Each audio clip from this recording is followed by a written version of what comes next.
Hello, podcast listener. Today's episode of JJ Meets World is featuring Patrick Kirby. He is a dude who wants to teach you how to fundraise awesomer. At least that's the title of his book. Plus, Tucker and I have a lengthy discussion about nuggets that leads into the fast food wars. All of this and so much more on today's episode of JJ Meets World. But first, a word from our sponsor.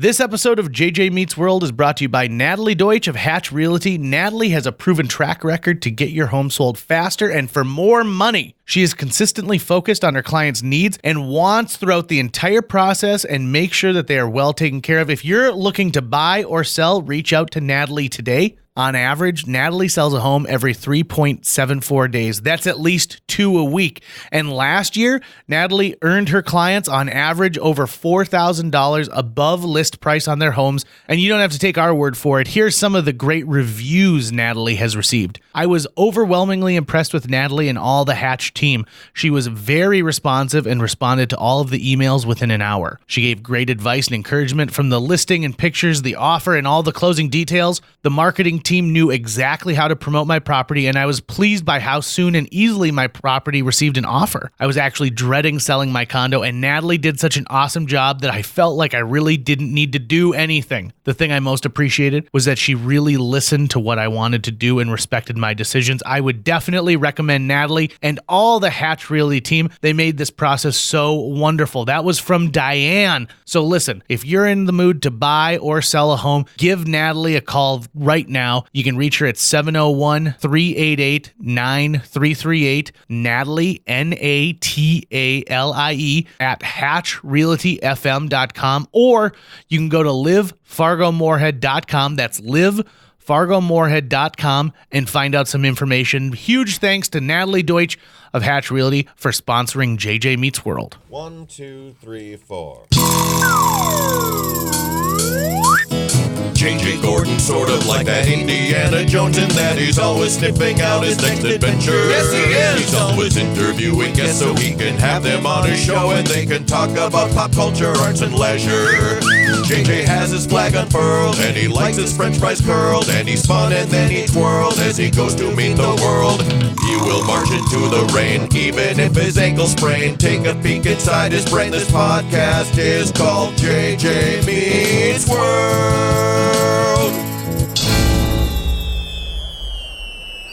Why are nuggets only found in chicken form?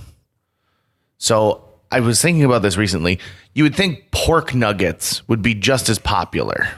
You know, it's the other white meat. Mm-hmm. But you don't see pork nuggets around. Now, eventually you get like corn dog nuggets, but I don't think those things really constitute themselves as corn dogs. They're just mini corn dogs. Right. I mean, if someone said to me, would you like a basket of fried pepperoni nuggets? I'd be like, yeah. That sounds good. Yeah, that sounds amazing. I think we need to start consuming food in nugget form more than any other. Agreed. And the reason I bring this up is as of the day we're recording this, I saw some corporate friendliness that I really appreciate and respect. Today, the day we're recording this, Burger King is not selling the Whopper. They've decided they're not going to sell the Whopper for today only because McDonald's, every Big Mac that's sold, the money goes to fight children's cancer. So they're taking an item off their menu that's popular and encouraging people, if they want that similar style sandwich, to go to their competitor because they're doing a great thing that day.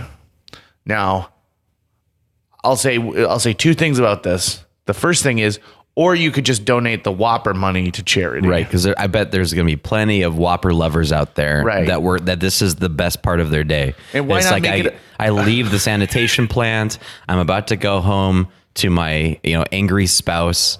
And I would really just like a Whopper. And if I don't get this Whopper, I'm going to disappear. I'm going to just take the next train to Phoenix. Yep. And I'm gone and you'll never see me again. Number two, I find that to be just immensely awesome that these two entities would have a common ground on the same day, because I mean, the burger wars have been going on for a long time. Sure. Do you know which existed first, the Whopper or the Big Mac?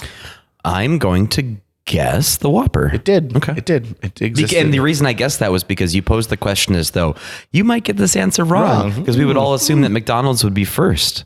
Yeah. So the Big Mac came after the Whopper. Yep. And really, the story of McDonald's is interesting because it was two brothers, and I believe in California, who started McDonald's, and they came up with this kitchen efficiency system where the burgers were made like on a rotating grill. So by the time it was there, so you'd order and within 2 minutes you'd get your food versus other drive-ins where you'd order and then 15, 20 minutes your food would come out. And a guy named Ray Kroc, who sold milkshake machines, saw this and then knew that there was something going on there. And so he convinced the brothers to let him help franchise McDonald's. Mm-hmm. So he gets all these people like out of Illinois, because that's where he was from, to franchise McDonald's. But the McDonald's brothers hated some of the stuff he was doing. So like one thing that Ray Kroc knew that these franchises, the way that they were going to exist is if they kept the same model. Mm-hmm. So he went to a McDonald's that he had helped franchise, and they were serving fried chicken. Okay. And it was dirty and disgusting. Right. So he ended up like saying, I'm not making enough money off these franchises. I need to make more money.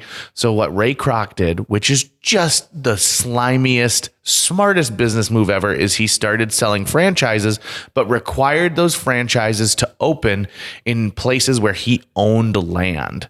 So they would lease the land from him indefinitely, and then he would allow them to open a McDonald's franchise because it started to become super popular. Sure. So people were coming and saying, we want to open a franchise. He goes, great, you can open one in Des Plaines, Illinois, but it's got to be in this plot of land right here. I'll accept your check right now. Sounds good. Let's get this thing going. And then eventually he screwed the McDonald's brothers out of their portion of the ownership.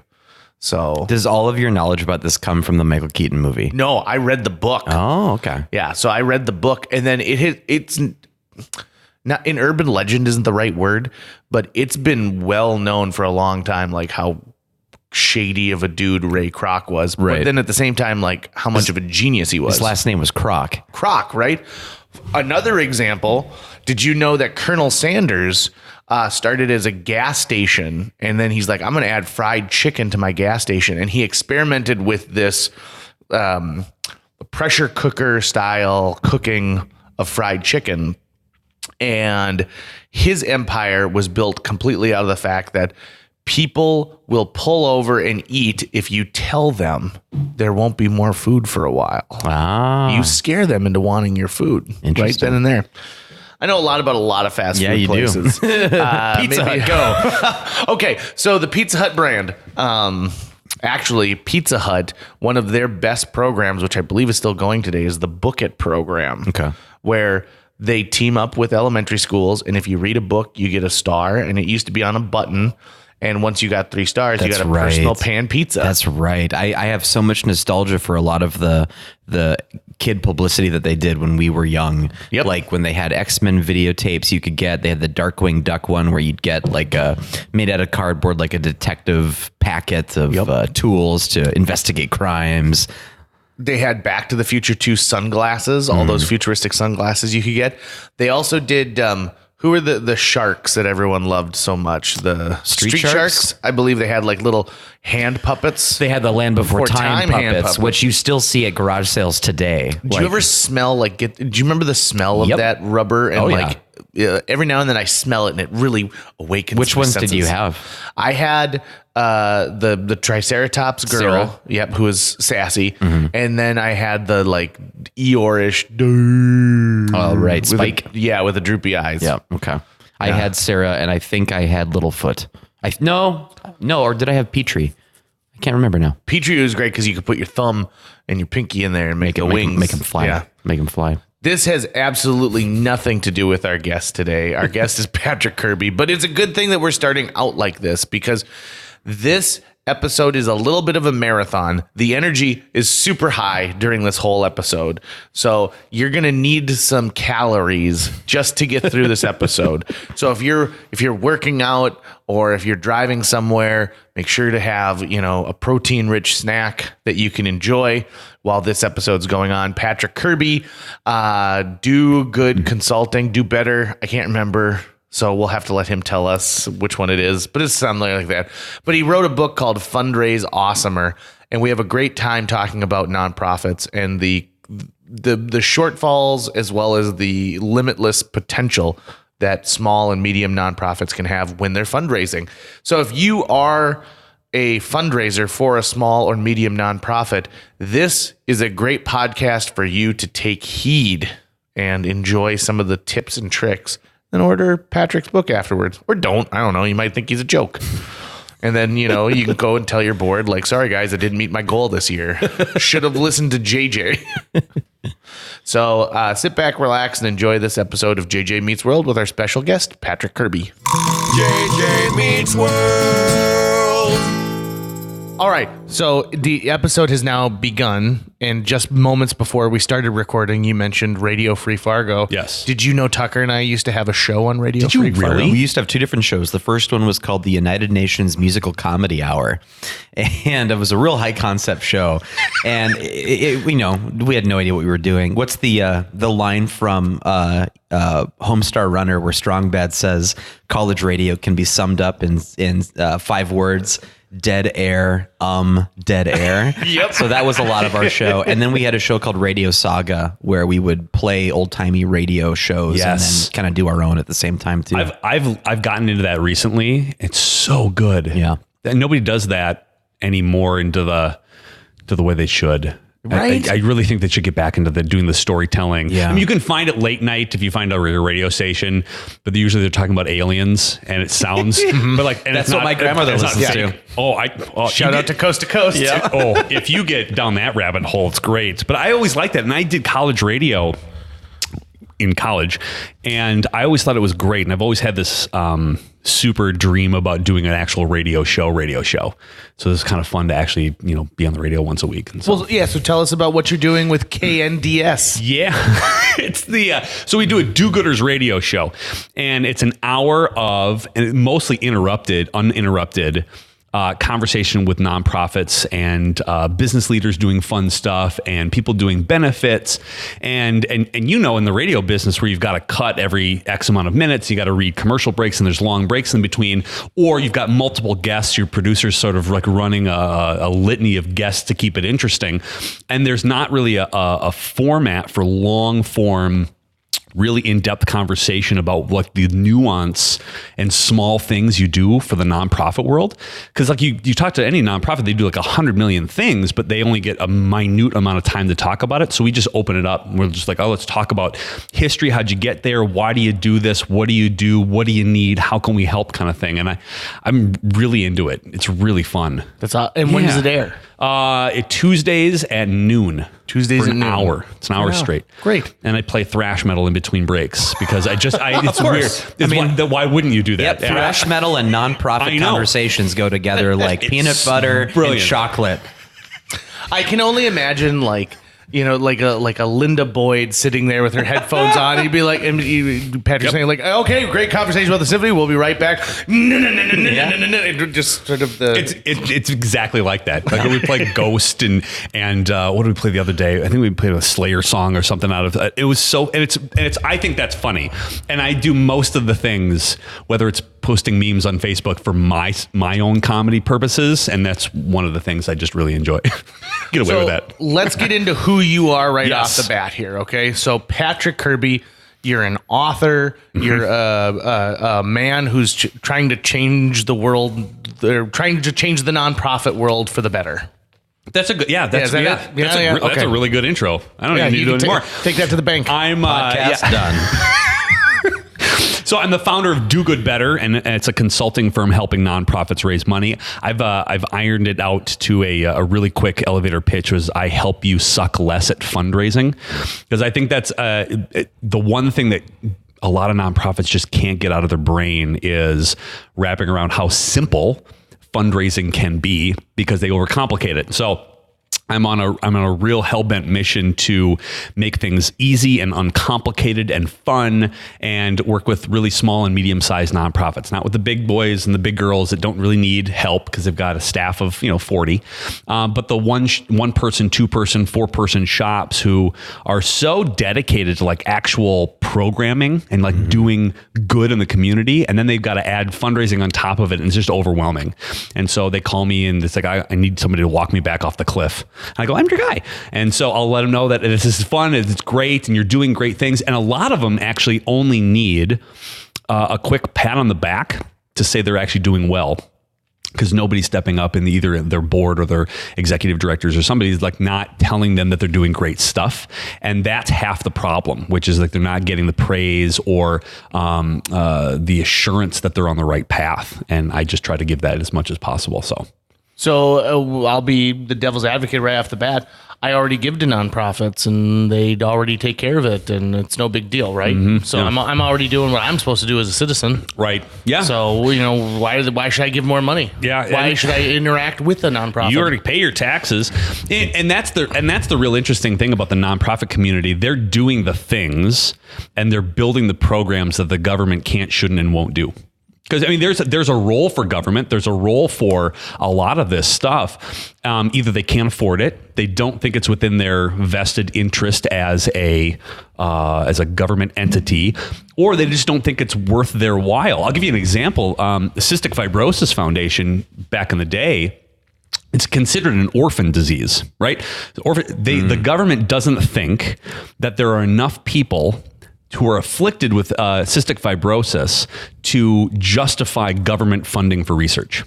So they've decided that 30, 40,000 people in the United States who have cystic fibrosis do not justify government intervention for raising and giving funds and allocating that for research, right? So there's a gap. And so you've got parents who say, well, I don't want to see my kid die at the age of 12, so we're going to put it on our shoulders to do the dirty work themselves. And so they're filling gaps where nobody is filling gaps. And I think that's why it's super important is we have determined that roads and bridges and schools, up to a certain point, of course, are justifiable in funding. The rest is, they'll figure it out. And so nonprofits are figuring it out. So really, when you're finding a nonprofit to love and you're finding a nonprofit to like be a part of, you are doing the work that nobody else is doing. You're helping with the heavy lifting, and you're doing it by writing a check or volunteering or spreading awareness or just genuinely being interested in what they're doing to kind of help out in any way you can. You told me a statistic recently about the number of nonprofits that exist in North Dakota today and the number of people working in a nonprofit, because when you get hit up with the season of giving, quote unquote. And we're coming to it. Ooh. It is amazing to consider how many nonprofits there are in North Dakota. You know that stat? You can throw that at me? 5,100 nonprofits in North Dakota. 16% of the population works for a nonprofit in North Dakota. That's intense. It's intense. Now, that counts with schools and it counts with the hospital systems because they're considered nonprofit. And by the way, nonprofit does not mean you're not making money. Right. Nonprofit is a tax exempt status. But the fact that there are so many people involved and there are so many organizations for a state that's not, we don't have 1 million people in the state, right? And so that's a boatload of nonprofits to choose from. And you and I talked earlier about this too, where it can be overwhelming and there's so many to choose from. There's How do you such a high saturation. And then there's several nonprofits who are trying to work with even the same genre of care. Yes. So you might love Homeward Animal Shelter, but then also, does that mean that you don't love For Love of Dogs? You don't love Cat's Cradle? Yes. And so you've got the same entities who are chasing the same dollar. Right. And with that many companies, it's all the more important nowadays because it used to be 10 hands grabbing for the same dollar. Now it's 100 hands grabbing for the same dollar. I get asked at least once a week, if not more, about somebody reaching out and saying, hey, I'm thinking about starting a nonprofit. Wanted to pick your brain. And my first inclination is please don't start a nonprofit. And not that there's anything wrong with it. And that sounds weird from a guy who loves nonprofit world, but there is probably an organization doing what you want to do in the realm. So pick one that's close enough, work with them, and see if there's programming that you can help fill the gap with with their programming, so you don't start another sort of thing. They're everywhere. Why do you think so many people are attracted to say, oh, I'm going to start a nonprofit versus I'm going to start a for-profit, or I'm going to start just something that doesn't have to go through the same hoops. It doesn't need to have a board of directors. Yeah. That doesn't need to have articles of incorporation and all that other stuff that goes along with it. Because I mean, I belong to a nonprofit, Theater B, and so I've seen up close, not just being a nonprofit, but an arts organization nonprofit, how incredibly difficult it is to raise money. Absolutely it is. And, if you're a business owner, oftentimes business owners describe their job as eating broken glass. Well, it seems like running a nonprofit is like eating broken glass, and you're also supposed to say, oh, this is so delicious, this broken glass. I'm really grateful that I get to eat this broken glass. I think it's kind of sexy to say that you want to start a nonprofit and like, oh, to some people, I'm not going to label everybody, but to some people, the idea of starting a nonprofit it's an ego thing, or I think I can do this myself kind of thing. Or they only think that that's the way that you can solve some of these issues rather than actually helping another nonprofit create. So I think they don't think about having a board of directors. They don't think about having articles. They don't think about having a 990 and reporting and doing all of these things. And like when you start talking about that, their eyes glaze over, and I'm like, yep, you're getting into a world where there is a ton of stuff that you don't necessarily know. And I think that's pretty rough. So I think there's an attitude of like, well, if I want to help, I must start a nonprofit. I think that's people's default judgment there. And I think they don't realize how many nonprofits that there are. And B, if you had an idea, it's probably been thought about, and your twist on it can be funneled through an actual programming or an actual organization and kind of help them that way. Right. So versus either starting your own nonprofit or finding a nonprofit that exists that you can join and try to make their mission statement go forward. Right. Your passion can be so useful to a nonprofit because they always want fresh blood and fresh perspective. And if you come along and say, well, I'm going to do my own thing, well, there's a countless nonprofits in your realm that you could help out with your enthusiasm, but you just need to do a little digging and research on it first. Do you think that nonprofits are sort of incestuous with employees? Where if you worked for this one, you end up going. It's sort of like the radio industry. When I started, they told me, don't make any enemies, even with your competition across the street. Basically a good rule of thumb, regardless of what profession you're going into, but definitely radio. They said, be careful because you at one point will work with who your competitor is today. Like you're going to be on a show where you're expected to sound like friends with this person. Or the production assistant today is going to be your boss tomorrow. Right. And I thought that was hooey, and boy, oh boy, I was wrong. Oh, so thank goodness I just am a smiley dude. Yes. Well, it's very much like athletics teams too, where they're recruited to work, or the paycheck is good over here. And yeah, it is. So specifically as fundraisers, the average fundraising directors between 18 and 22 months, and they're gone. So that's the actual tenure of a fundraising person. And that's because it's unrealistic expectations. It's high pressure. The board doesn't understand how much you can raise. You're coming in cold. You don't have relationships, and you don't have any money like 4 weeks in. And all of a sudden you go from this enthusiastic, awesome person to, oh crap, I didn't raise any money this week. Like it's a bad deal. The other one is, they just cross with dollars. They chase dollars. People are dramatically underpaid in the nonprofit world, especially in fundraising and in leadership too. I mean, they just do not get paid what they go through because they're wearing 100 different hats. They're doing 10,000 different things. They're managing people and boards and executives and blah, blah, blah. And they feel that they are underpaid, which means immediately they're looking for other jobs, which means they're stressed and they're not doing great. And it's reflected in their how they interact with people. They go, they stop, and then they are always brought back to the nonprofit world because they're, do-gooders at heart, and they find another place, and then they go through the same process. And because nonprofits have this same eat themselves mentality, they go to a different group and it's the same issues, and they go through the same cycle again, and it's kind of starts all over. So if you find somebody who is tenured for a very long time, they're either doing something very right, or they know where all the bodies are buried. Exactly. They know something on that board chair that they shouldn't know.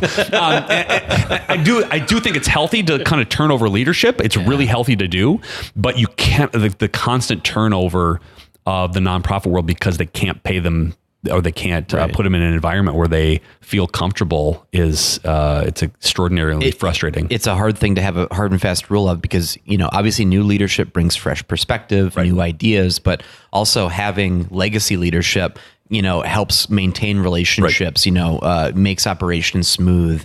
Or projects that they started working on at the beginning of their tenure that might be coming to a close at the end of it. Yeah. And you don't want to get rid of that either. So it must be hard to judge that question. You must have just do it on an organization by organization basis. There is no one steadfast rule or regulation that you want to impose on every nonprofit organization. You just can't do it. I think that's a real big problem too, because new leadership comes in. They say, you know what book I really like is this book, and we're going to do this book, and we're going to implement this book.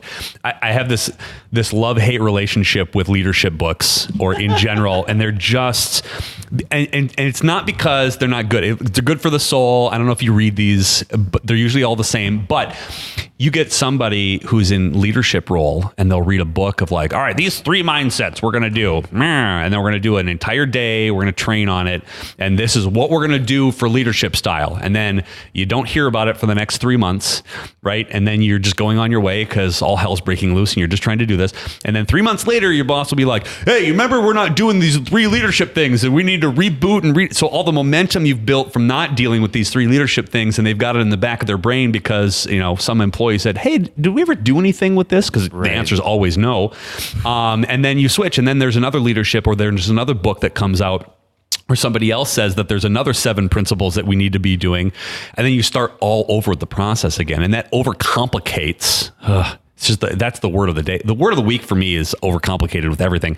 But it overcomplicates the nonprofit world, especially because they're trying to read into a bunch of other stuff, and they're not doing the programming that they should because they got to concentrate on. It's just cycle. So I'm hearing a lot about fundraiser burnout from you. Yeah. What about this? What about giver burnout? So take an example from my own life. Yep. I gave some money to an organization, and not a lot. I gave him like $15 on Giving Hearts Day. Since then, I have had a letter every other week, full color of, things coming to my home in the mail. And I figure at this point, they have spent more money to get me to give than I did before. And that drives me crazy because I feel like, well, you just wasted what I gave you. Yes. It might be different if I had given you $1,000 and you were like, okay, so this guy gave $1,000. Maybe he's good for some more. But if I give you $15, that just means I either misclicked on your organization, or you were the second thought to round up to 100 somewhere. Yep. Yes. Yep.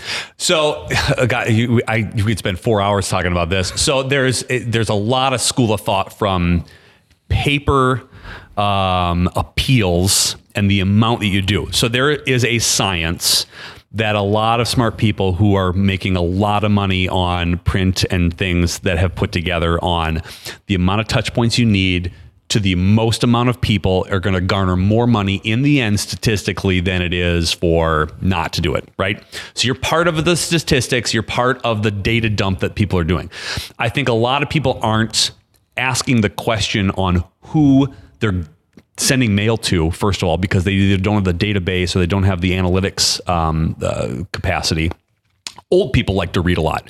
So old people love getting letters in the mail. They love getting Courier New, double space, 12 font. And this is honest to God. This is, if you read any manual, if you're a nonprofit person listening and you want to get into the game, here it is. Double spaced, Courier New, 12 font. is what you need to do. And you need to do it back and front, at least 2 to 4 pages. And if you mail them 4 pages and they're not giving, there's statistics everywhere. So they're playing a numbers game. If you're getting annoyed with your $15 donation and a bunch of stuff, they're playing the numbers game to all of their donors.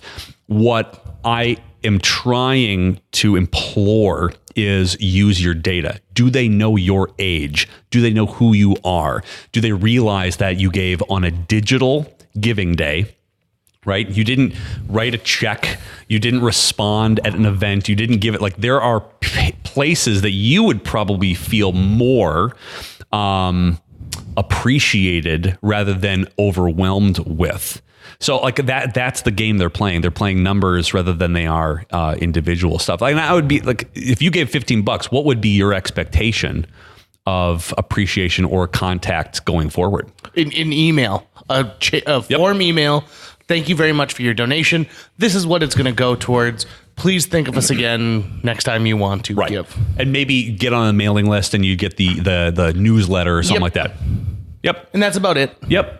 And I think a lot of nonprofits don't ask that question. They don't send out surveys. They don't get 15, 20 names in a month and just randomly call. It's like, hey, we'd love to do a little quick survey on like, how do you like the amount of times we're reaching out to you? You could save yourself a lot. Except here's the other thing. They don't pick up the phone. They just assume that this is the thing they're going to do. They refuse to pick up their phone. They've got these supercomputers in their pockets. They're not using the basics of the phone to just have conversations with people and ask that very question. Because if you got JJ on your mailing list, now stop mailing him crap. Mm-hmm. And there are ways you can avoid doing that by asking simple questions or understanding your donor base a little bit more. And it's simple analytics. It's simple. But people think it's overwhelming and they think it's too much time. And the value is, if you had the right amount of touch points and Giving Hearts Day comes around again and you remember that you gave it to them because you had the appropriate amount of responses, maybe that gives $25. And maybe you get an invite to their special thank you or open house that they do. And now you meet somebody at the executive director or somebody at the open house and you build a rapport. And they ask you, what do you think, and how do you think we're doing? Right. Now you're vested. Yep. And I'll give you a direct example. I donate to Theater B on Giving Hearts Day, and I get a nice thank you call on Giving Hearts Day. Hey, thank you so much for that. I do not hear again from Theater B until I give again on Giving Hearts Day. I might get what their next play is going to be, something like that. Yeah. But I don't get a call in mid-July saying like, hey, we just wanted to thank you again. We had a really great season. We got some stuff coming up. And I think that boils down to the fact that if a board is fundraising, these are not employees. These are people who are giving of their time to oversee that. And that can be a daunting thing for a lot of volunteers to do. Sure. Or B, there is a single individual sitting in an office that has no windows, and they are sorry, Carrie. slogged down. We are so sorry, Carrie. And that's what I think of. I think of poor like Carrie Winterstein having to maintain 10,000 relationships at once. And the big guys and girls can do that. Yeah, They've got call banks and they can make stuff like that happen. And that is why when you hear, some of these big schools had record, like we raised $63 million in our last campaign over the last 4 years. That's great. 40 of it's going to go to an endowment. Great. That 40 million is just sitting in a bank now for the rest of eternity, and you'll never be able to touch it. And you get a percentage out of this endowment fund, and you get to use it, and nobody else does. It's just sitting there.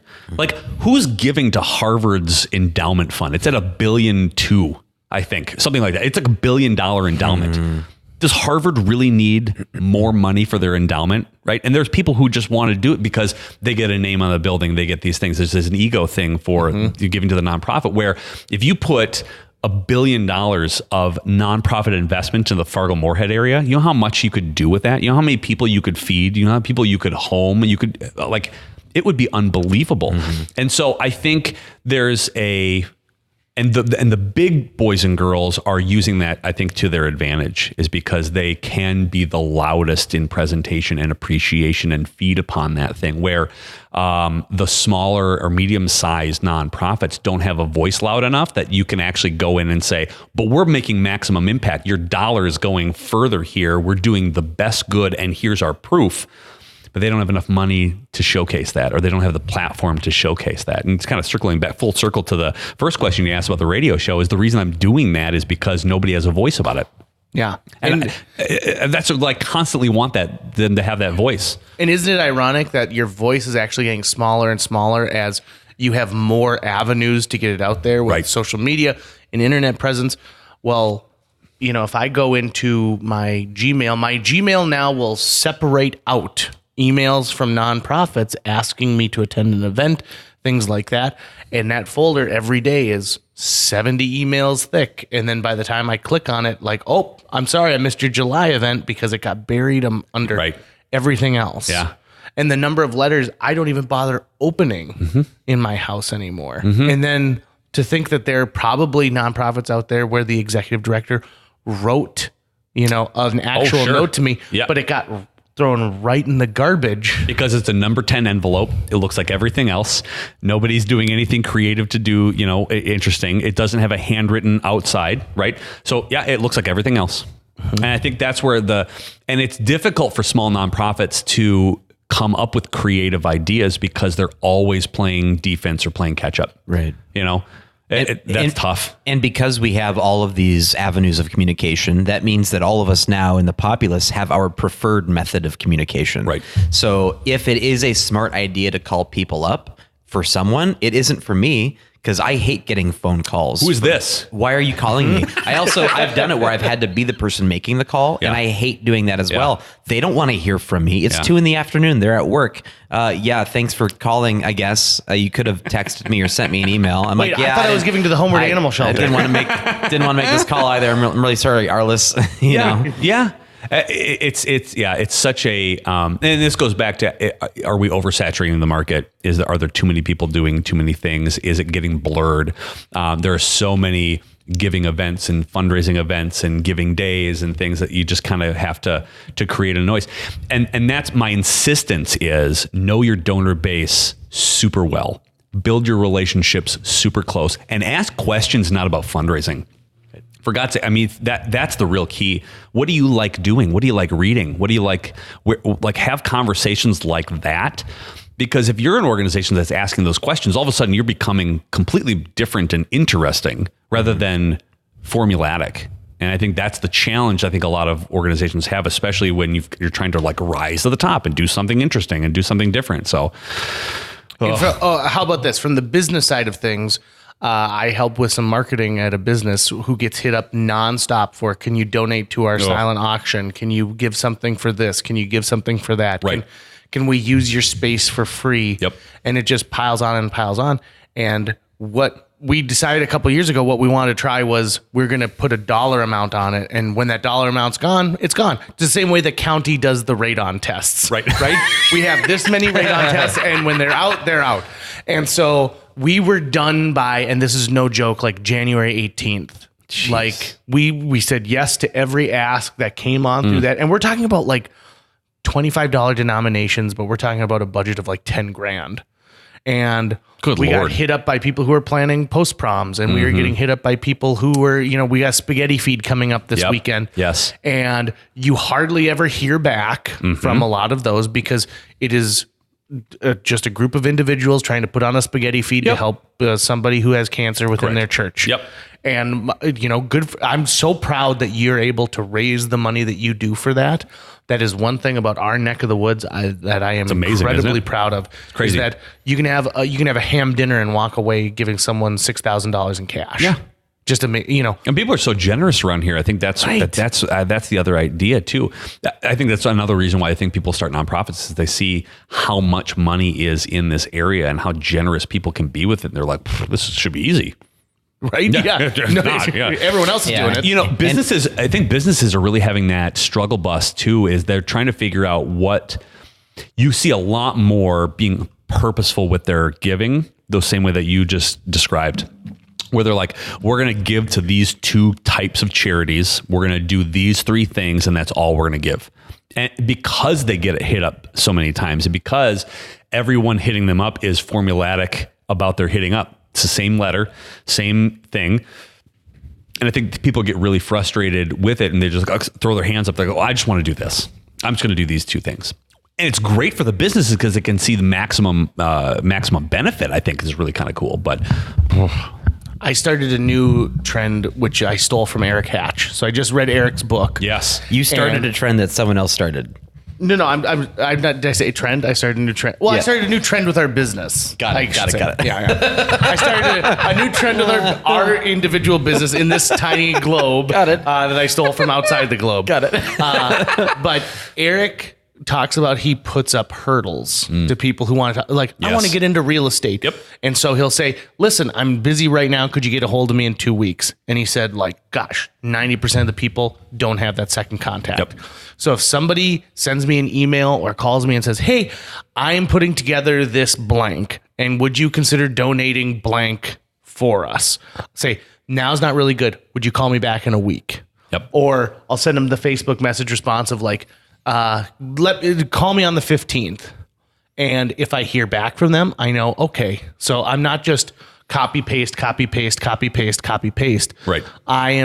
They're actually trying to seek this out from me. And I know that sucks because I'm putting an extra bit of work into it. Yeah. But I think it becomes purposeful then, right? Totally does. This is an organization that really wants to get a gift card from us for it. Not, we just want to get a restaurant gift card involved with it. Yep. And that makes a huge difference. You know, there's a couple other groups that do that too. Preference does this all the time. Do you know if they're preference employment solutions or they preference personnel? You better know what they are doing right now as their name, because if you're asking them for money and you're giving them the wrong name out of the gate, you're never going to get a call back. And so doing some simple research on that and actually learning a little bit about who you're actually soliciting helps a lot too. And if you do that follow up, all of a sudden they become like, okay, now you seem to be pretty serious. And Eric, I think that's a brilliant thing. And he said that a couple of times privately to me. He goes, nobody calls back. He's like, they're just looking for that quick thing because they're part of this mass data dump of I'm going to send it to 1 million people and we're just going to hope we get X, Y, and Z out of it. And it's a numbers game. It's a numbers game. And I think the difference between great fundraising and okay fundraising are those who just don't play numbers and play personalities and are purposeful with it. So I think you're trending exactly the way you need to. I had a good friend who was a fundraiser, well, friend of the family, who was a big fundraiser in the mid 80s to mid 90s, right here in this community. Nice. And she had a Rolodex that wasn't just a name and a phone number and an address, but a name, a spouse's name, kids' names, where they play golf, what they like to do for this. Yes. And it's funny because there's an episode of The Office where they steal Michael's Rolodex and he's got that, but his system is really, really odd. So like Dwight's using it and he goes, could you tell me about your gay son? And it's got a green dot next to it. And Michael explains it like, yep, it's got green. Green means go right ahead and not talk about that. But I think like fundraising in a way is sales, right? You're exactly right. Selling that. Yes. And so, you talk about these analytics and these little things, like every piece that you can capture about this person is important. And it really goes a long way to help you, because I would rather be an individual than a number. If I want to be a number, I'll give to one of the big organizations where I know I'm going to get just a form letter from them throughout the thing. I went to an event with my brother-in-law. His name's Scott. And what's up, Scott? Hey, Scott. Hope you're listening to this. So we went to an event together because I had an extra ticket. So he and I registered, Patrick Kirby, Scott. And so from now on, I get mailed Patrick and Scott Kirby, and it's coming to my house, and I giggle every single time. And and again, I understand how they got screwed up with it. I understand that I'm in the system as that. I find it amusing. If you're doing that to an important donor who doesn't have a sense of humor, and the fact that I snap shots of it, I go, hey, we got invited to this thing again. And if you don't find that funny and it's offensive, or if you've got a husband and wife who may not have the same last name, or if you know that this husband and wife may have, and we had this happen at a former organization I worked at, they were husband and wife. They were separated, dating other people, had different mailing addresses, but they also had a mailing address they had for the kid. Like there was one, and we screwed that up so many times. They would come with different partners and we're like, what's that going on here? But they kept their last names and they were dating other people. And so you, not knowing that, you were running a risk. And going back to kind of knowing you as a person, one of my fundraising mentors was Jim Holdman, and he's kind of like a fundraising powerhouse here in the Valley and throughout North Dakota. And he used if you don't know the name of your donor's dog, you don't get to ask them for a major gift. And he says, you're talking about things that are not the size of their wallet. They're talking about things that are personal. If you don't know their dog's name, you need to.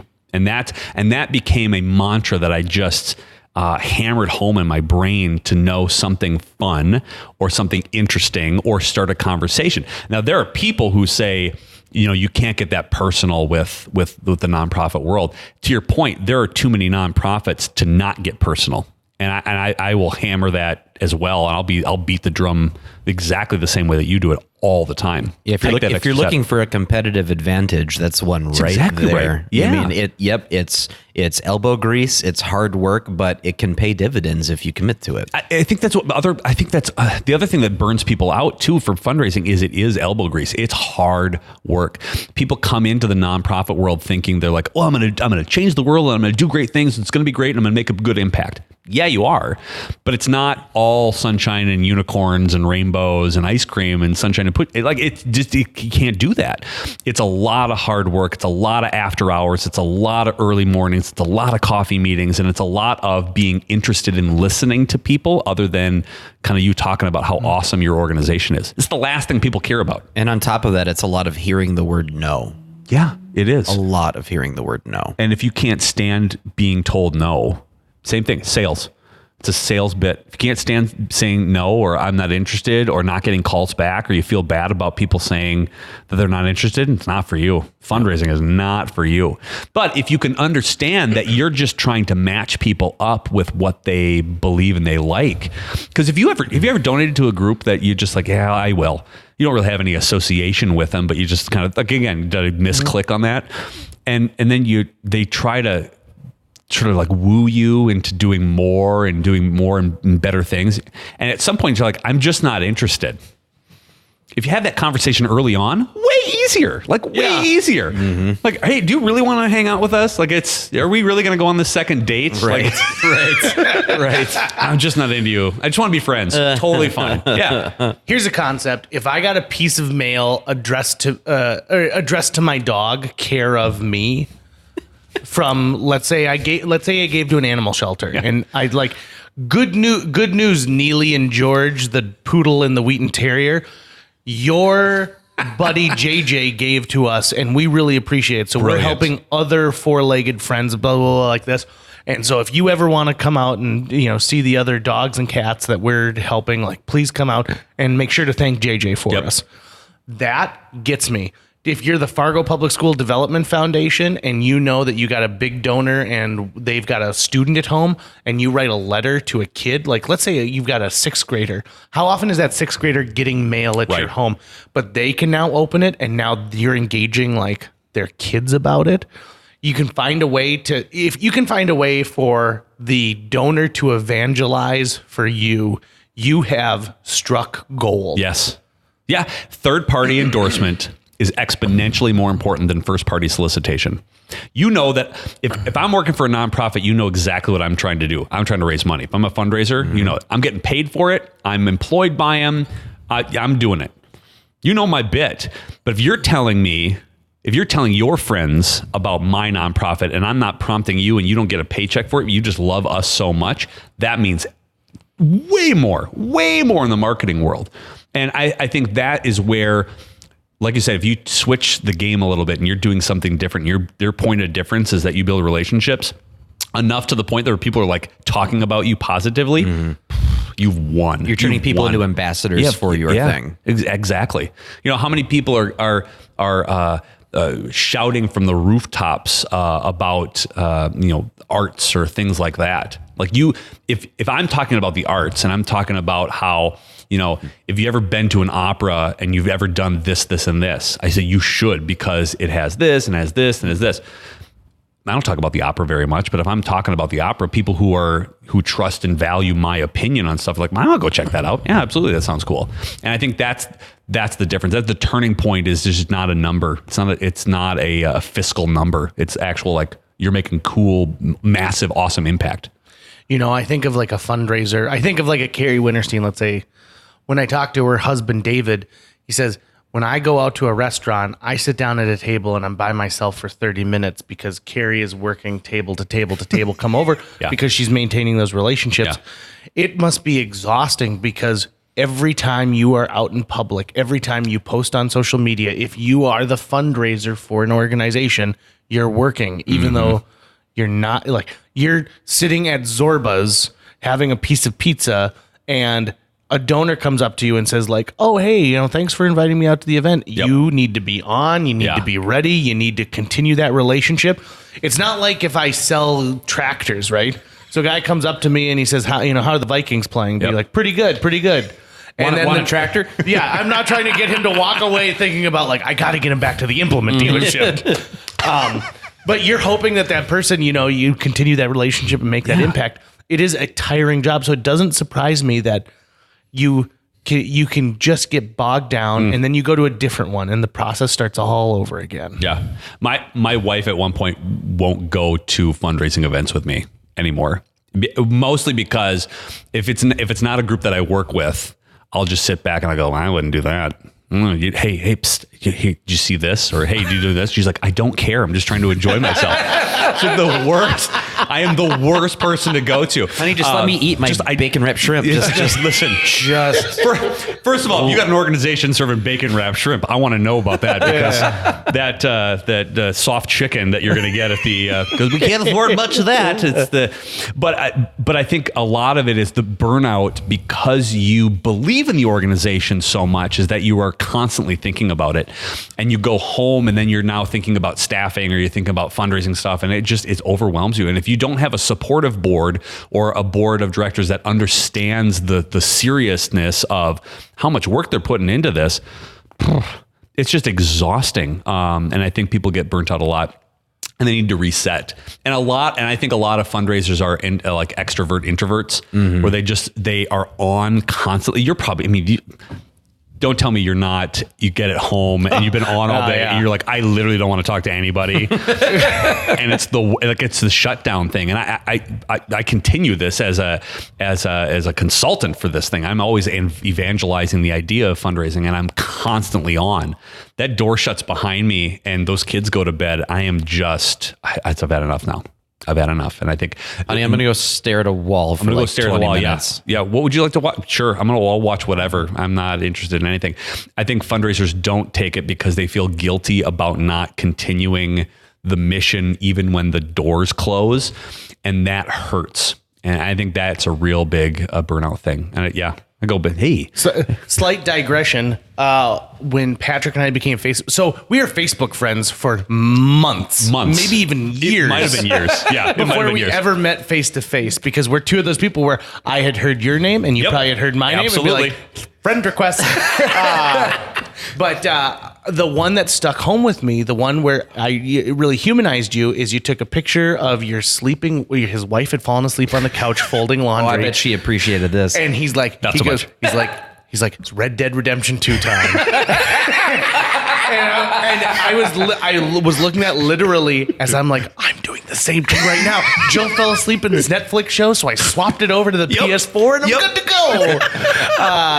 And I thought, well, here's a guy who knows my exact same thing, where you just need something to turn off, right? Yeah. Like you can get engrossed in another world where Yes. you get to make decisions that have no impact on the None. rest of the world. And again, I'm an obsessive reader. Like I read all the time. I read 0 books about leadership, 0 books about fundraising, 0 books about business, 0 books about anything serious. What's the last book you read? Do you remember? Well, I'm back into the King Killer Chronicles. So it's so I'm a super Patrick Rothfuss fan, and he wrote a book called Name of the Wind. So I'm really excited we get to talk about dorky things because that's my life is. But I only read like high fantasy novels at all.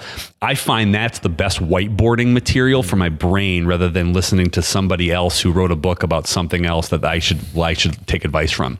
So I reset my brain by getting into other worlds or sort of diving into Red Dead or now playing Final Fantasy X again because I'm obsessed now. Nice. I finally beat FF10 last year. I played it when it first came out, and then I stopped about 2/3 of the way through then. And I have a goal of beating every Final Fantasy in the main series at some point. So I just finished that last year, and I'm with you, man. It's so good, except Blitzball. It's like I hate that. You just gotta lose. You just don't just let it lose. Just let it lose. Sit through the 30 minutes it takes to get it to lose. Stop with the thing and the waiting. It's the worst.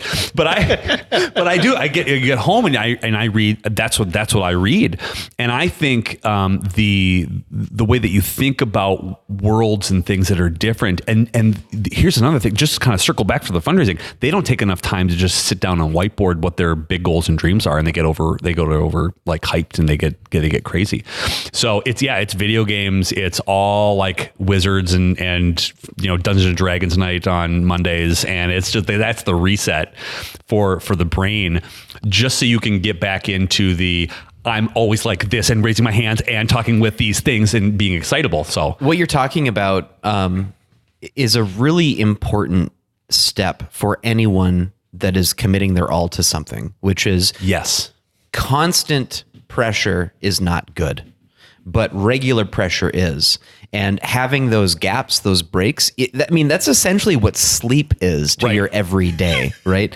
So I'm in the middle of a play right now. Line memorization has been kicking my butt, but I found that it goes a lot better when I put breaks in. If I'm just constantly working at it, that is the thing that kills me. But if I'm able to, all right, I'm going to stop thinking about this play for right now. I'm going to watch this movie. I'm going to watch these YouTube videos, or I'm just going to listen to some music, or I'm going to go for a walk. I'm going to cook something. I'm going to garden. I'm going to take that step away because you can use like working out as an example. You need rest time for yourself to repair. You're breaking yourself down. I couldn't agree more. And I don't do it enough. I'm self-aware enough that I don't do it, but I constantly have a notebook full of things where I'm just jotting down ideas that come randomly pop into my head. And it's just like, if I write that down, I'll get to it later, instead of just stopping what I'm doing and then sort of elaborating on it. So I think that's really key. And if you don't have something like that, whether you're an entrepreneur, a business person, or a nonprofiteer, having that break time, that's not just, doing something. Oh God, so key. Do you have a favorite kind of pen? That took a right turn. I know it's a great question. It's a weird question, but if you're walking around and you're constantly writing, I have a favorite kind of pen, and I feel like when I use that pen, it's more purposeful, and I remember the things. And if I'm going to write in, like I've got a book that's improv game ideas, like ways you can like switch a game that's been played 100 million times to like change it, be like, oh, this would be more appealing to teens if I did this. And so I write in it only with one kind of pen. No, but I have different books for different levels of meetings and ideas. So this will be my chicken scratch book. Okay. So turquoise colored this one? turquoise thing that I bring everywhere is just a random, that's where my just dirty notes are. And it looks like he's about 3/4 of the way through that. I've got about 3/4 of the way through books. and then there's the super nice leather one with the gel pen that's for my really nice, not doctor handwriting notes, where I'm like, okay, if I can do this, and this is going to be future business. It's like Civil things. War correspondence, Very much really like nicely that, yes. written, Dear Prudence. Oh my gosh, yes. Speaking of what, there's the book series I just got was done with was a Powder Mage series, and so it's magic in Civil War era guns and cannons. Who's the author? I don't know. I'll get it to you. Powder Mage? Powder Mage trilogy. I've just gotten into Brandon Sanderson, and so that sounds like something that he would write, but I don't think it's him though. It's not him. But we can talk about that for the next 4 hours too, Sure. because I have some issues and I have some love-hate relations with it. But it's essentially like you're a magician, but you only use gunpowder as your abilities. So either you sniff gunpowder or you can snap your fingers, you can light it on fire within a distance. And this is fascinating, like Civil War era, medieval. Yeah, anyway. So have you like contacted some Civil War reenactment groups and be like, I would like to be your mage on this next battle reenactment? So there is... yes. And I don't think that matches with it. No, it matches perfectly. Make this happen. I want this to happen so badly now, because there is always, every once in a while, I will see a LARPing group here in town. And then I will like slowly turn my computer to my wife. I go, hey, honey, what are we doing on Saturday? And she's like, don't even, I swear to you, if I find you at a LARPing event, I am going to so be mad. Please don't selfie anything from there. What if I'm just a bard? Yeah, I just want to sing in the background. I'll be killed immediately in battle. It's totally fine. Oh, I so want to do that. Yeah. We should actually, that would be an amazing thing. You know, as a fundraiser, I've always wanted to do this. And if anybody's listening and wants to take me up on this offer, please do. Nobody has. For 4 years, I've had this idea, which is a zombie apocalypse 5K. Okay. Mm-hmm. So the whole idea is you are doing a 5K. You're dressed as you're doing a 5K. Mm-hmm. It looks like a 5K. There's a DJ, there's balloons, people are cheering for you. You're maybe doing some fundraising, whatever, it's 5K. And you go down the street here in North Fargo, right? And you are doing your 5K, right?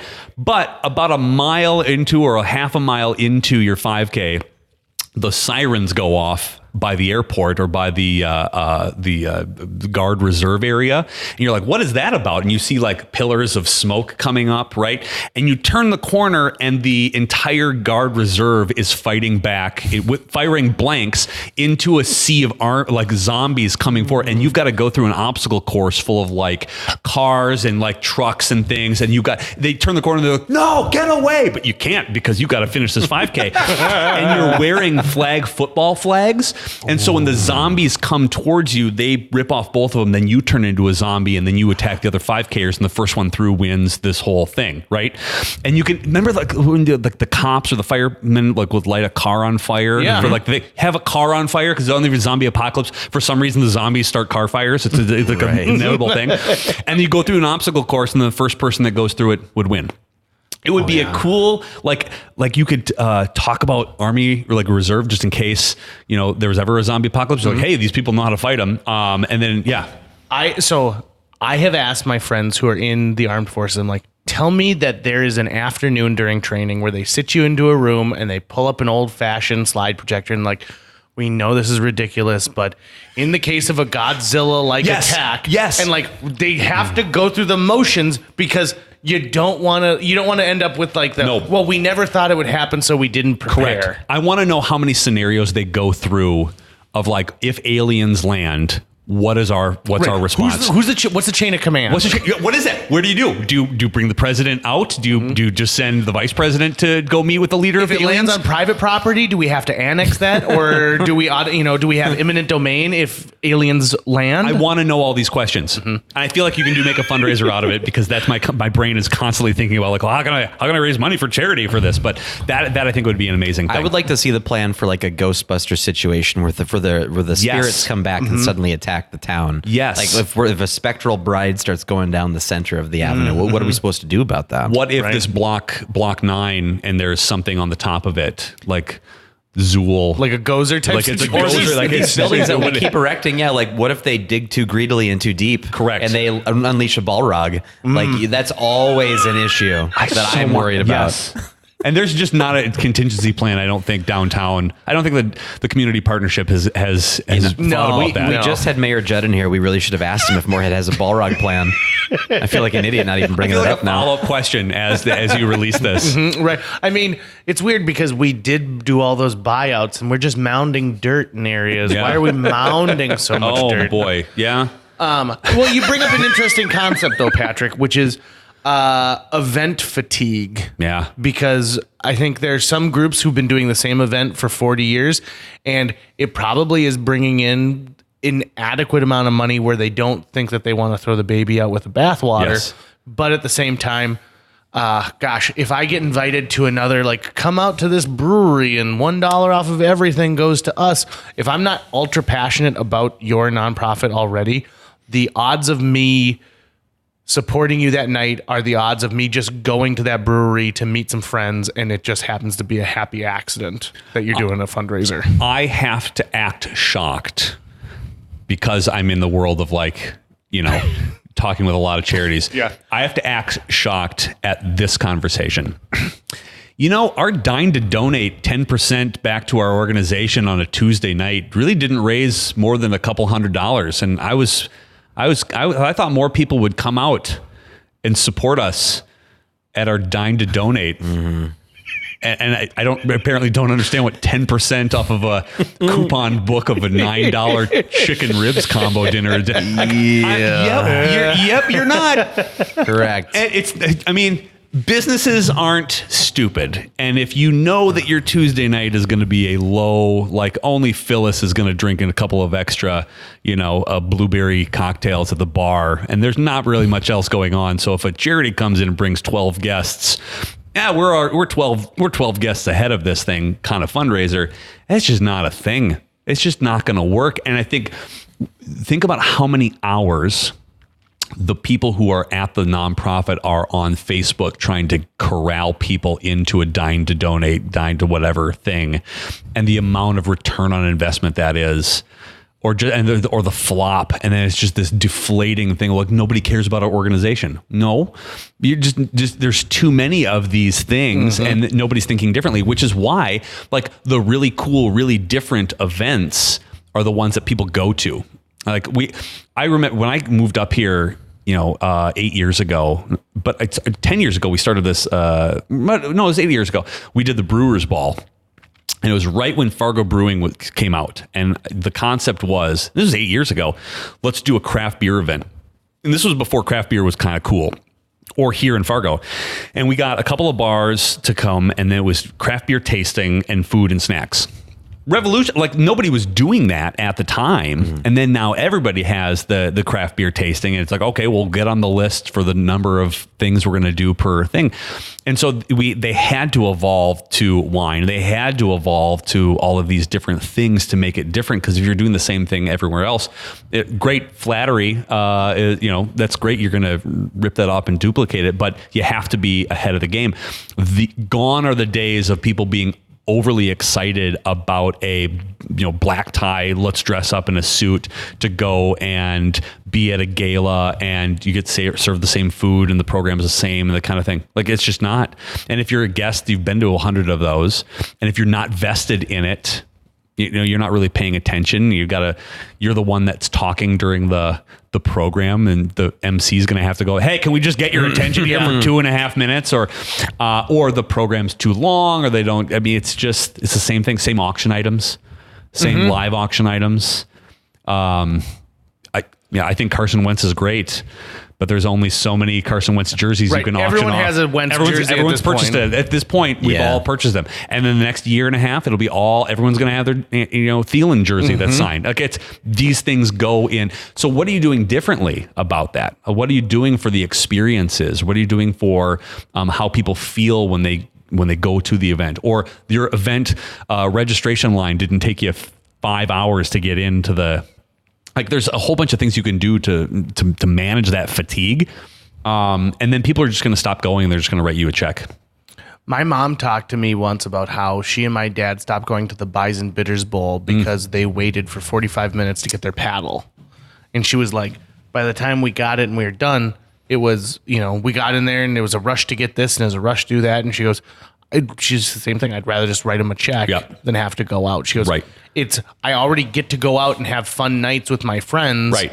I'm already bumping into everybody at the Cormorant Pub on Friday nights. Right. I don't need this other event anymore to stay in contact. Right. And I think that's the real risk, where you aren't thoughtful about the event or the people who are coming there. Like, what is this? How is this going to affect the people who are coming? Like, that's another thing too. They're thinking about bottom line rather than the experience of the actual person coming in. Oh, you flip it. Like, how are you making this an experience for somebody else? And then they go back and tell their friends. And by the way, that's another third party talking about how amazing that event was. And now you don't really have to sell tickets, is because people are so excited about next year, whatever you did.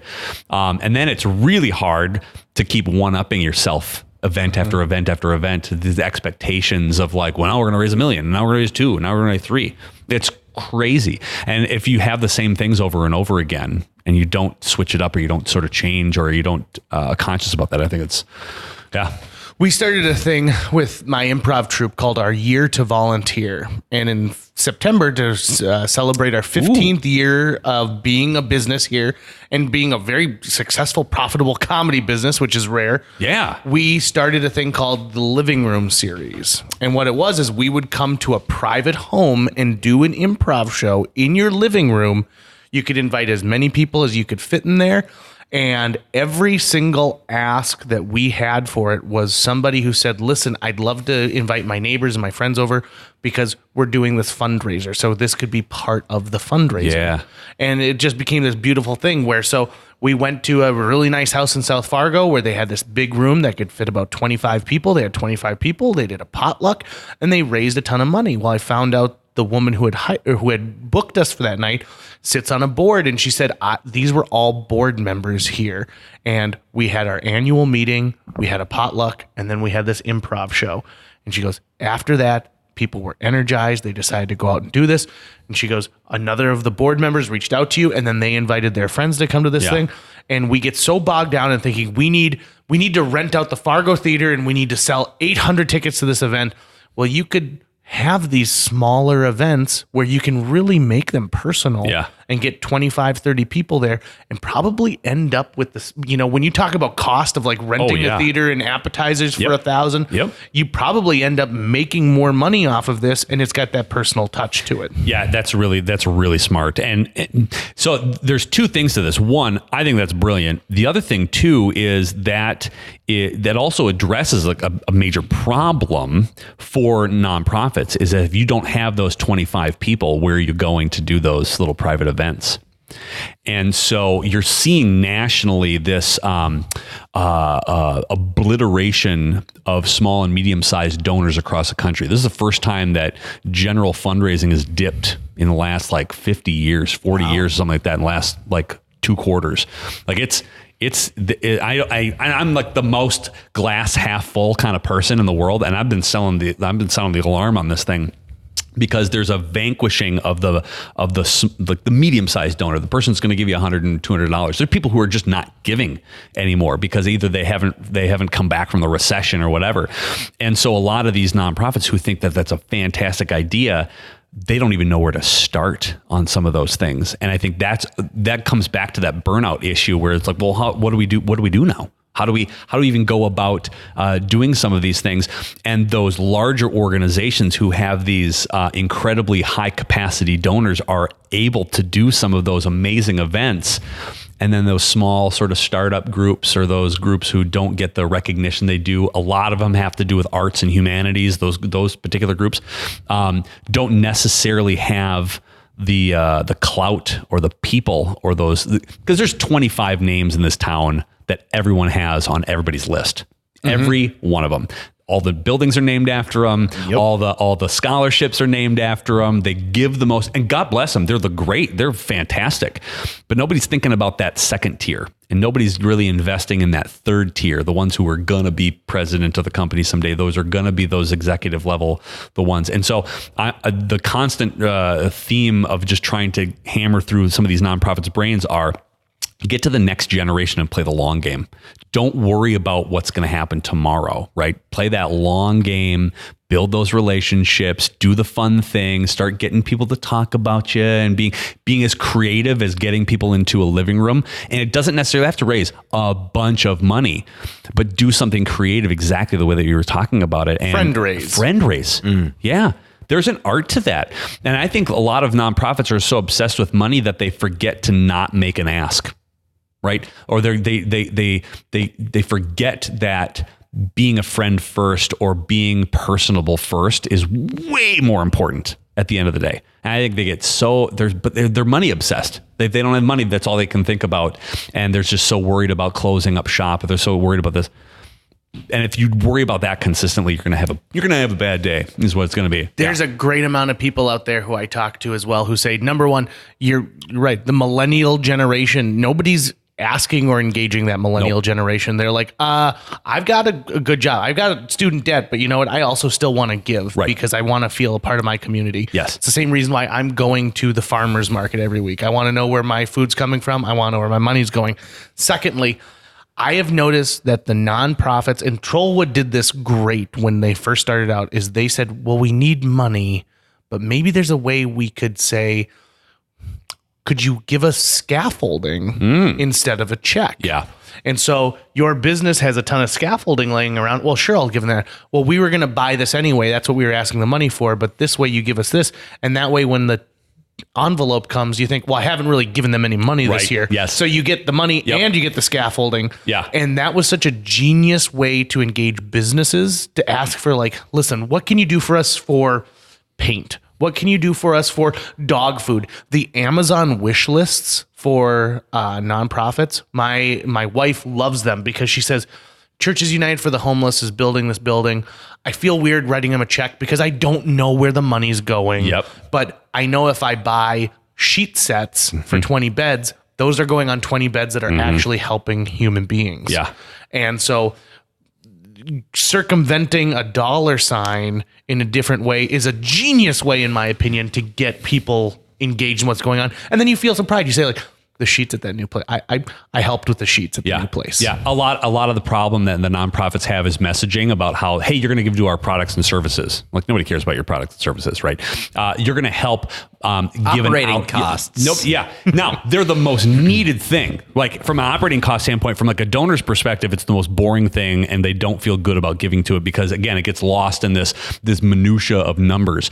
It's the most important thing, but what you're not explaining to them is your $100 that you're going to spend on operating costs for X, Y, and Z anyway is going to go and do this. It's going to buy sheets so that you can provide a clean bedding experience for our clients or those who are visiting with us.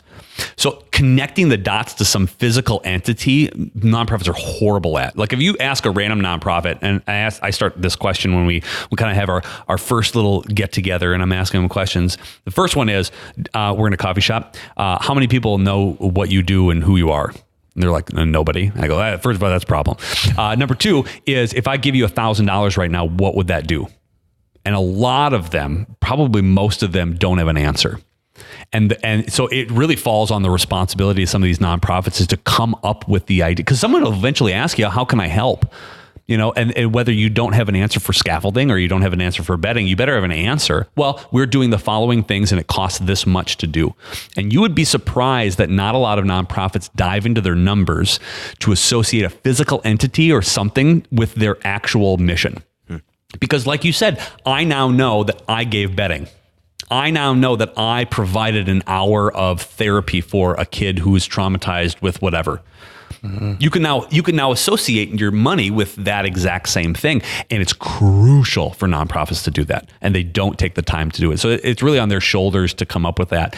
That takes time, that takes effort, but really, you know, if you're part of this organization, you should really know where most of that stuff goes in the first place. And so, we had a conversation that I want to definitely bring this when you were on my radio program about.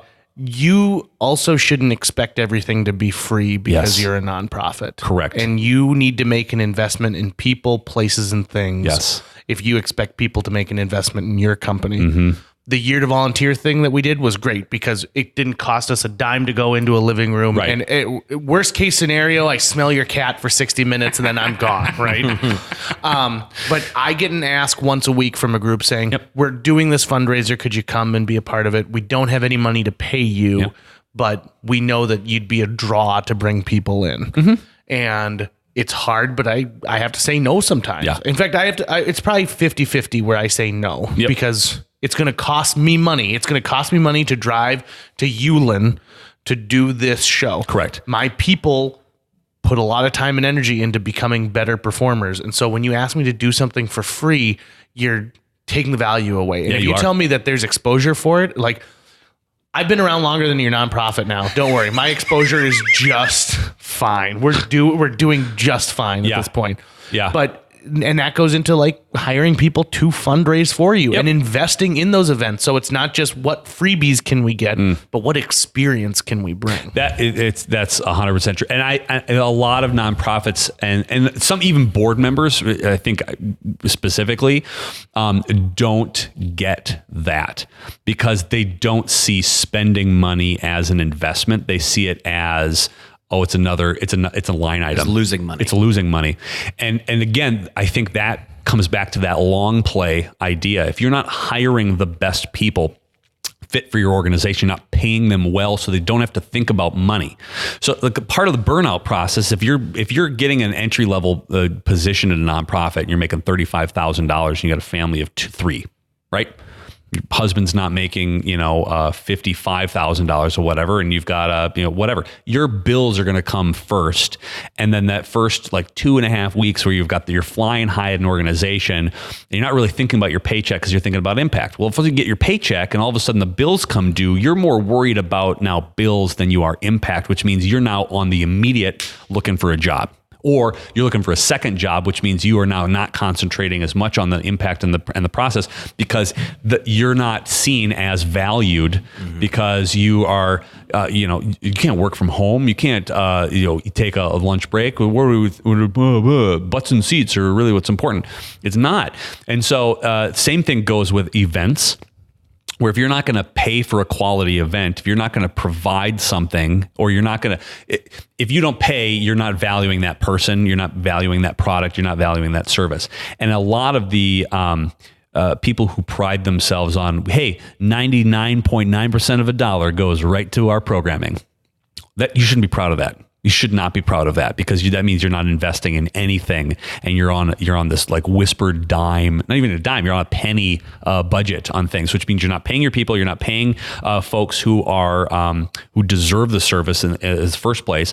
And really, donors don't want to give to penny pinching organizations because then they go to one of their events and it's plastic forks at $110 a dinner plate or something like that, or they are, always asking, always begging. You get this beggar mentality. Nobody wants to be part of a beggar mentality. They want to be part of a solution-oriented, we're going to do this. They hold you hostage. They say, well, we're going to have to cancel this if we don't get 20 grand. Better not do this. And it's just so depressing where the old adage of you have to, to spend money to make money, the nonprofit world really has a hard time embracing. And I think it's a lot because board members are terrified of not making budget, or they're not doing this thing, but they're not putting a strategic plan in front. If we're going to pay for this band to come in, what are we doing, or why are we bringing this band in the first place? What's the purpose of that, right? Are we going to get new friends? Are we going to get new things? Are we putting ourselves on the map as a party?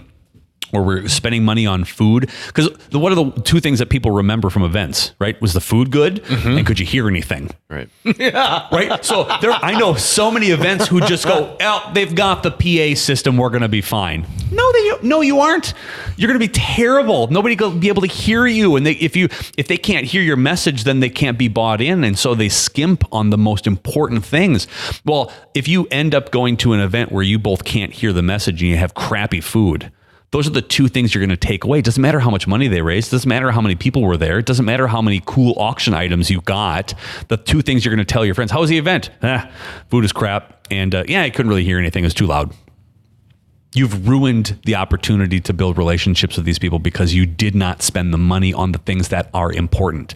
And you've cheapened yourself as an organization because now people only remember you for those two things. It's an embarrassment. And I think it's a struggle for nonprofits to kind of get over that idea. But once they double down on the idea, like if we want people in the room and we believe in our message so much, we're going to let them hear it, and we're going to make them comfortable enough and awesome enough to kind of actually benefit from it.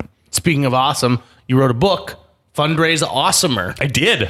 And it's exciting. I read the whole book. Can you believe I read the whole book? I appreciate that very much. Yep. Yes. Even the inscription that you made, even though it said to Dennis. Was it with one N or two? I can't remember. God, that D did look a little P-like, a little bit. you know? Yep. One thing that I want to really stress here is, this is your career now, going out there and energizing nonprofits, and I'm sure telling them what they don't want to hear is a big aspect. Yeah, it is. So that's the first thing, is knowing that we've got a guy coming in here who is going to rip apart our mission statement and who is going to who's going to set a dumpster fire in our parking lot. Correct. But the book itself is awesome. Oh, thank you, man. As someone who I'm not in the world of fundraising, but I found there's applicable things just in general life and the way I am going to interact with nonprofits now, because now I understand part of the struggle on their part, and I can go out there and say, like, hey, listen, I'm going to donate to you. Don't put me on your mailer list, but this email address, I check it, send it to there. Yeah. It was a really fun book to write. The feedback from those in the field has been validating and pretty fun as well. Where some people would say, "Oh God, thank God somebody said that," or "Thank God somebody's at least talking about this stuff," or somebody's simplifying this complicated message. What I'm finding more and more is that the 101 documentation, the ability to have somebody go in and say, "Well, what do I do first?" There's nothing out there that's not complicated, or I can't do these things because I don't have 50 people. And so I really wrote the book as for cathartic reasons, as well as sort of an education reason, was to simplify, to like, hey, can you carve out 20 minutes a day to just like to write a handwritten thank you note to somebody who is meaningful in your life? Not necessarily a donor, but just somebody who's awesome. Like, that means something. If you're an appreciative person, or you train yourself to actually write thank you notes on a regular basis, it's great. And I will come into an organization, I will ask them, like, does anybody care about your mission? Or like, nobody cares about your mission statement. They don't. Like, I don't go around asking, like, hey, who's got any organization have a good mission statement? Because I'm really interested in donating to a good mission statement. Like, nobody cares about that. They care about you as a person. And if you're a fundraiser and you don't understand that people are giving to you, not the brick and mortar building, people are not giving to Theater B as an entity.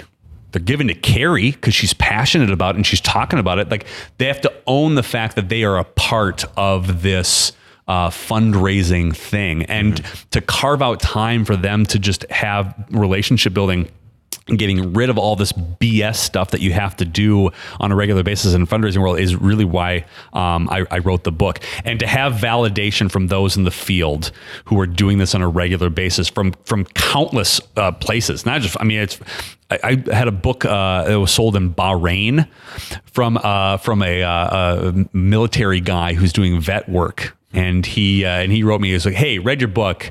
I appreciate this. And I was like, where are you? Like, where is this? Like, I'm on a military base in Bahrain. And I go, well, that's a weird thing to do. But like, to have it so globally understood that these are the basics of the basics that they just need to understand, and to have fun with it. And it's not supposed to be super serious, that you can have joy in this again and not be overwhelmed with budget numbers and kind of things. And like, that has been the real fun adventure on book writing. Oh, I bet. Yeah. And I mean, once you finish book one, like, are you already making notes for book two? Like, I mean, I feel like that's the thing, is once you get the first one out of you, the second one and the third one and the fourth one are there. They're just, oh, I wish I had expanded on this. Yeah, it really, so two things. One, yes, but I want to do a kid's version or a kid's animated book about fundraising. Like, I've got a whole bunch of ideas on how to, because I mean, you think about it, you get some kid into giving really early and it becomes part of their DNA because you help craft out the idea of philanthropy and about how important it is. Like, what a good, joyful thing to pass on to a next generation is their joy of giving, and how much, and how giving back without expectation is something that you should just live by. Oh, what a cool thing to kind of leave legacy with. And the other thing is all the things I didn't talk about in the book, I'm actually building into a course, and I opened up Do Good University, which is kind of this one-stop shop for expanded principles on the book, or 101 courses you can take with like experts around the country that are going to do little classwork. And that was immediately upon publishing, I was like, you know what? A lot of people need more than just this book. And I kind of expanding it out that way. So I'm really excited to kind of launch all of those things. And then scratching out ideas on how to do a children's book with actual illustrations on how to do fundraising. Are you going to record yourself reading it and put it on Audible? I am. I'm trying to figure out. So when we were talking, like I was complimenting you on your setup here, trying to figure out what microphone to use, and then getting into the studio and actually doing it. Because I think it'd be kind of fun. I think that's very important nowadays. Yeah, I think so too. And I want to do it myself because I know all the jokes and where I need emphasis on the syllables. And I don't think it could be done. Though I think you have made it when you get somebody in a British voice to read your book. I feel like maybe Fundraise the second Awesomer by Fundraise Awesomer. Patrick Kirby. Patrick Kirby. Yep. Narrated by Michael Caine. Patrick Kirby is a bad. Yeah, I kind of want that to eventually happen. Michael Caine. You like that? That's such a good Michael Caine. really Really Well, you know, he's just you sound like Forrest Gump. Forrest Gump doing a Michael Caine impression. Oh, why is that not the sequel to Forrest Gump? It's Why just isn't that? Forrest doing impressions? Yeah. By the way, the forest for best trees. commercial that I laughed out loud was the new KFC one with Rudy 2. Have you seen this? Yeah, where Sean Astin, my personal Yep. friend Sean Astin. Yes, best friends. Yep. Get this. So he came to Fargo and I went to his event and I got to interview him on the radio and I was talking about like, listen, I don't want to talk about you. I want to talk about your dad. Like Yeah. your dad was in Attack of the Killer Tomatoes. Yes. And my favorite episode of Tales from the Crypt. Yep. And so during his presentation at the Fargo Theater, he kept calling me out. He's like, where's JJ? JJ. And he's like, JJ, it's like when you were talking about my dad. And I was like, And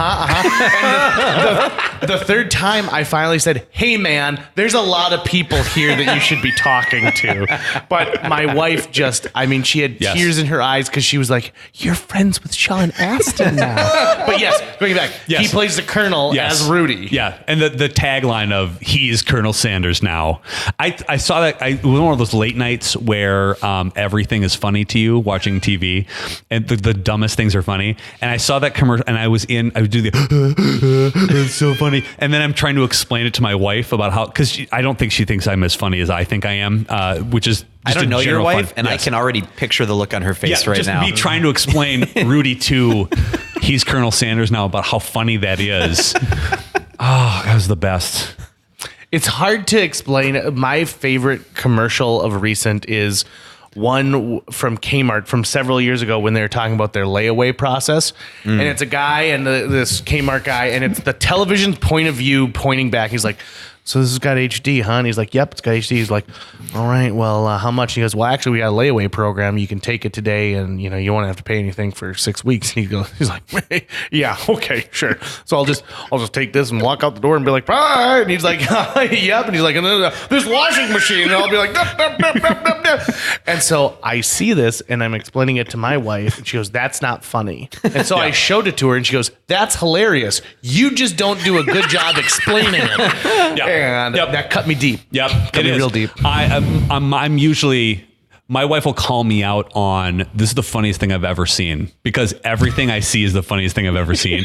And she'll, in conversation, while I'm trying to tell people in a group of like, you know what the funniest thing I've ever seen? And then she's like, tell us, Pat, what's the funniest thing you've ever seen? I go, this. She's like, and now is that as funny as the funniest thing you ever saw last week, which was this? And she'll remember what I said last week was the funniest thing I've ever seen. Yeah. It's good when our wives keep us humble, isn't it? That is her job for sure. Yes. My wife, who does not listen to this podcast, in fact, we've mentioned this about 100 times that she does not listen to this podcast, keeps me humble in every way possible. She does not like the spotlight. She is she's more than happy to sit at the table and like listen, but she doesn't want to be the one who's like being like, look at me, I got crazy ears that are forks. So she reminds me on a regular basis that not everything you say is funny. Yep. And I don't like being the practice to see what jokes are going to work tomorrow. Right. So I have to listen to 95% crap for the 5% that's really good. Yes. Yep. And so I'm like, thanks for that. I appreciate that. And she'll be like, also, you need to do an extra hour on the treadmill tonight. She goes, I saw you eat that extra ice cream cone. Yeah. And they're like, Damn. We've married the same person, by the way. So It sounds like that is exactly what it is. Now I'm blessed with 3 delightful children. And they thank God they look like her, which is great, but they act like me. And so I'm constantly on like apology mode because at dinner or whenever they're just, hey, look at me with their, like, it's the jazz hands out there. And they are constantly trying to, like, my oldest son is telling jokes, but he tells the same 3 jokes over and over again. And then my middle child only has 1 joke, and he's got the interrupting a cow joke, which is knock, knock, who's there? Interrupting cow, moo! And then he'll get a laugh from me. And then he'll continue to do the joke because that got a laugh. So if I do it over and over again, I'm going to do it. The Adam Sandler mentality of comedy. Correct. And which I have to my wife. Like, I will continue to just do the same joke over and over. She's like, I understand. I get it. It's not funny anymore. It wasn't funny the first time. I'm sorry I laughed and encouraged you. And we should stop right now. Mm-hmm. It's good. Yeah. I appreciate them. Jill appreciates the fact that I will tell the same story 9 times. And she goes, it's a little different every single time you tell it. There were 5 people this time. Yep. I thought there were 8. Yep. You know, Yep. whatever it happens to be, but it's good. I appreciate her. She balances me out. In fact, I tell people that I'm a river. I get faster around the bends, and sometimes I go outside of my banks. My wife is the dam. She slows me down. Yep. She turns my energy into electricity if they were a forward-thinking people. Yep. And the first time I told her that, or I actually told someone else in the vicinity where she was at, she's like, I'm the what? Yeah. If she goes away, it's going to destroy a small town. Right, exactly. Yes. Yep. And but she's really leaned into it. She's like, okay, I like that. I like that analogy now. That's very good. She coined the phrase Kirby sizing. So it's not super size, it's Kirby sizing. So when I will tell a story, she will give the caveat to everyone else in the room of like, no, you remember, you have to understand this is Kirby sized. So what you're hearing is not really the real story. It might be entertaining for you, but that's not what happened at all. Yeah.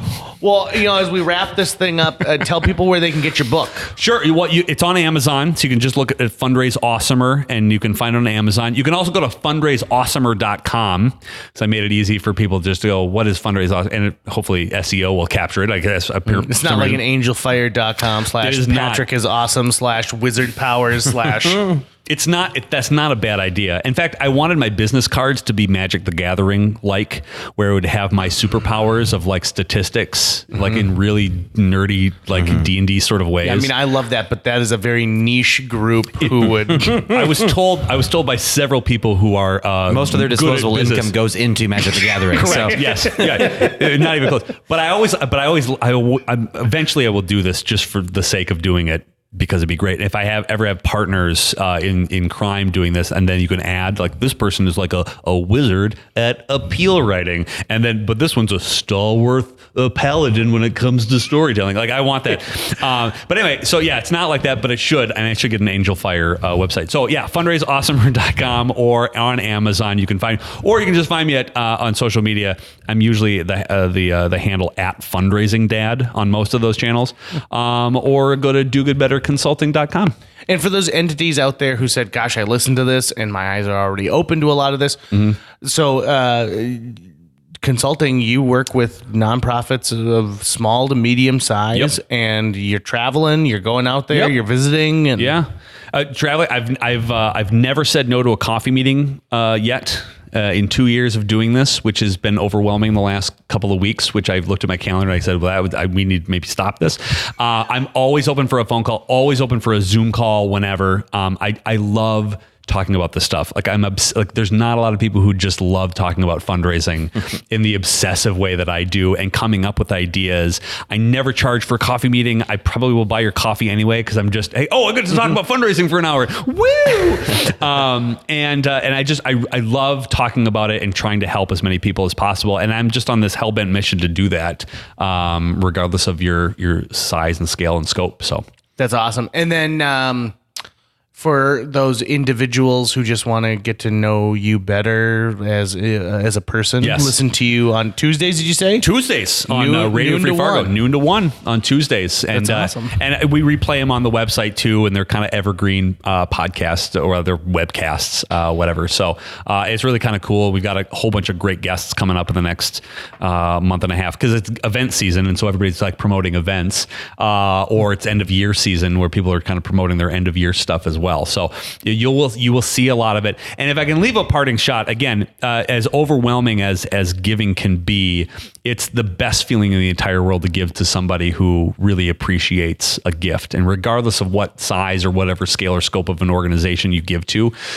if it makes you feel good, you shouldn't feel guilty about that. And it's one of the vices that it's acceptable in society is if you give and it feels really good to do so and you keep doing it, keep doing it. It's great. And please, give generously as much as you can, whether it's time, talent, or treasure. And I think that's the other important thing to know is that if you can't give money, please give time. And if you can't give time, please give, talent that you have to an organization that could really help it. And you can do some really good stuff all around. So You're a cool dude, Patrick Oh, Kirby. thanks, man. And it's going to be fun because this is our first step because we're going to go and eat pasta together. That's our next date. Yeah, never ending pasta pass. I'm so excited about that. I just want to see what happens when you flash the card. Like that's the intrigue to me. Right. Be like, I am one of those select few. Correct. Ding. Yes. Yep. Yeah, I plan on getting to know all the servers at Olive Garden really, really well. Yes. Find out what their stories are. We'll Good. do some episodes from there, I'm sure, because Oh my God, that'd be so great. Sure. How many bowls of never-ending pasta can you eat during this segment of a podcast? I like that. And just have hey, we're on 4. Stop when we throw up. Yeah, this is Meatball Cast number 16. I mean podcast number 16. Awesome. Thanks for coming in. I appreciate it. This is really fun. This has been one of my bucket list things. And in fact, this is my first true podcast. I've been on the webcast, I've done the call-in bits, that thing, but I've never actually sat down with no video feed or not at my dining room table thing. And I'm very glad you're my first. Oh, good. I'm glad I was your first. I'm very glad about this. You never forget your first. I will never, not at all. So I appreciate it. Thank you so much for the time. I really appreciate it. A huge thanks to Natalie Deutsch of Hatch Realty for sponsoring this podcast. Folks, if you're looking to buy or sell a home, contact Natalie Deutsch today because Natalie Deutsch is not only a previous podcast guest, she's somebody who's going to care enough to sell your property for top dollar. She's also going to find you the best price possible if you're purchasing a new home. Last year on average, Natalie earned her clients $4,000 over list price on their homes and sold them faster than the market average. On average, Natalie's selling a home every 3.74 days. That's 2 homes a week. Those numbers don't lie. Find out why Natalie is one of the top agents in this entire market. Get a hold of her today, Natalie at hatchrealtyfm.com. You can also call 701-388-9338 or go on to livefargomorehead.com. That's livefargomorehead.com. Read all of her amazing reviews and then listen to her episode of JJ Meets World. Thanks again to Natalie Deutsch of Hatch Realty. That's going to wrap it up for today's show. If you enjoyed this episode of JJ Meets World and would like to help us continue to produce 2 new episodes every week, you can donate to our Patreon. Check out patreon.com/JJ Meets World and donate today. Even as little as $1 a month can go a long way. Visit our website at www.jjmeetsworld.com or hit up our social media. We're on Twitter, Facebook, Instagram, all the sites the kids are using these days. If you'd like to stay up to date on new episodes of JJ Meets World, you can find us on iTunes, Google Play, Spotify, Stitcher, iHeartRadio, YouTube, or wherever you consume the podcast that you love. JJ Meets World is produced every week by Tucker Lucas. You can find out more about Tucker's work by checking out www.moonbasemaria.com. If you want to get in touch with your host with the most, go to linebenders.com and you can find direct contact info for JJ. Maybe everything should be in nugget form, like money and how building materials and love, all nuggets.